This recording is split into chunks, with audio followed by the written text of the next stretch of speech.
Hello दोस्तों, अगर आप भी बिहार से हैं तो आप सभी के लिए एक बहुत ही बड़ी खुशखबरी आ चुके हैं बिहार राशन डीलर का। वो भी 10वीं पास है। अगर आप 10वीं पास हैं तो आप बिहार में राशन डीलर बन सकते। तो आज की इस वीडियो में हम आपको वही बताएंगे कि आप राशन डीलर कैसे बन सकते हैं, इसका आवेदन कैसे करना है, सारा प्रक्रिया हम आपको बताएंगे स्टेप बाय स्टेप। बस आपको क्या करना है, वीडियो को एकदम लास्ट तक देखना है। बिहार के 10वीं पास युवाओं के लिए एक बड़ी खुशखबरी सामने आई है। राज्य सरकार के द्वारा बिहार के सभी जिलों में राशन डीलर के लिए रिक्त पदों पर भर्ती प्रक्रिया शुरू की जा रही है। कुल जिलों में इसका आधिकारिक नोटिफिकेशन जारी कर दिया गया है, जबकि शेष जिला में जल्द ही विज्ञापन जारी, बोले तो नोटिफिकेशन जल्द ही जारी किया जाएगा। ठीक है। उसके बाद अगर हम बात करें ओवरव्यू, अगर हम देख लेते हैं इस भर्ती का क्या नाम है, बिहार राशन डीलर भर्ती 2026। पद का क्या नाम है, राशन डीलर। ये अब आवेदन ऑफलाइन करेंगे। इनकी न्यूनतम योग्यता की बात करिए, अगर आप 10वीं पास हैं तो आप बिहार में राशन डीलर बन सकते हैं। इसमें एज की बात करें तो 18 से आपका अगर 18 अगर पूर गया है तो आप उस फॉर्म को अप्लाई कर सकते हैं। आवेदन स्थान की बात करें तो आप संबंधित अनुमंडल कार्यालय जाकर अब इस फॉर्म को अप्लाई कर सकते हैं। भारतीय स्तर की बात करें तो जिला स्तर, ये कहाँ पर है, बिहार में है। बिहार राज्य राशन डीलर भर्ती 2026 के लिए ऑनलाइन नहीं बल्कि ऑफलाइन आवेदन लिया जा रहा है। इसका मतलब यह है कि इच्छुक अभ्यर्थी को अपने जिले की अनुमंडल कार्यालय एसडीओ ऑफिस में जाकर आवेदन फॉर्म को प्राप्त करना होगा और वहीं जमा करना होगा। कहाँ पर, आपको एसडीओ ऑफिस, बोले तो अपने जिला अनुमंडल में जाकर। ठीक है। सरकार का उद्देश्य है कि स्थानीय और योग्य उम्मीदवार को राशन डीलर बनाया जाए, जिससे जन वितरण प्रणाली पीडीएस को मजबूत किया जा सके। ठीक है। अगर हम इसकी डेट की बात करें तो आवेदन और अंतिम तिथि बहुत जल्द आपको जारी कर दिया जाएगा। सही और सटीक जानकारी के लिए अपने जिले के अधिकारी भर्ती नोटिस को जरूर चेक कर ले। ठीक है। अगर हम बात करें कि बिहार में ये वैकेंसी किस किस जिला में निकलने वाला है, तो अररिया में निकलेगा, बांका में निकलेगा, भोजपुर, पूर्वी चंपारण, जमुई, कटिहार, लखीसराय, मुंगेर में यहाँ पर दे दिया है कि 128 पदों पर यह वैकेंसी निकलेगा।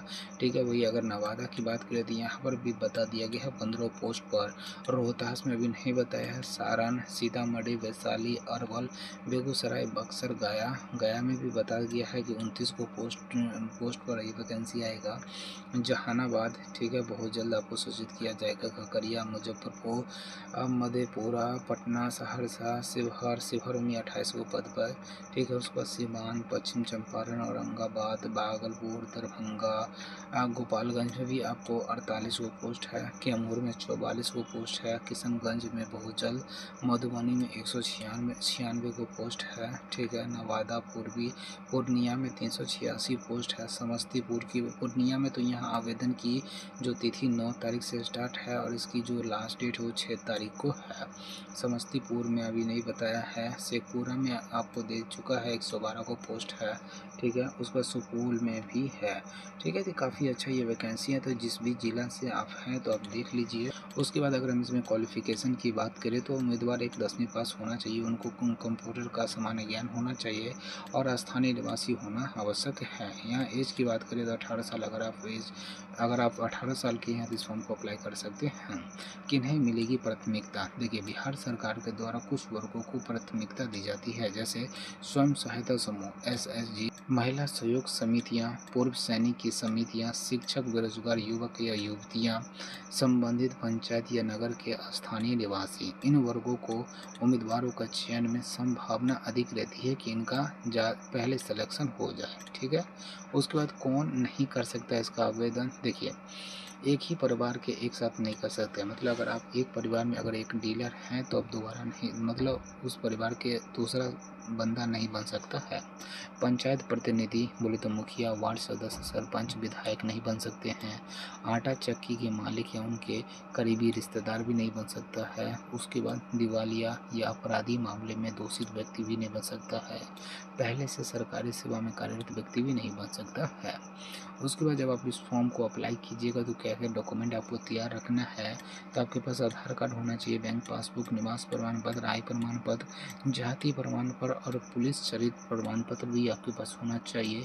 शैक्षणिक प्रमाण पत्र, व्यापार स्थल से संबंधित कागजी पूंजी प्रमाण पत्र, शपथ पत्र और दिव्यांग प्रमाण पत्र। यदि अगर आप दिव्यांग हैं तो आप इसको लगाइए, अगर नहीं है तो कोई बात नहीं। इसमें सिलेक्शन कैसे होता है, सबसे पहले आपका जो भी आपने भरे हैं उसको प्रॉपर जांच किया जाता है, फिर आपका दस्तावेज को सत्यापन किया जाता है, फिर आपका एक मेरिट बनता है जो प्राथमिकता सूची में और फिर अंतिम चयन सूची के प्रकाशन पर होता है। ठीक है, तो आपको एक्टिव रहना है, ये काफ़ी अच्छा है बिहार के लिए।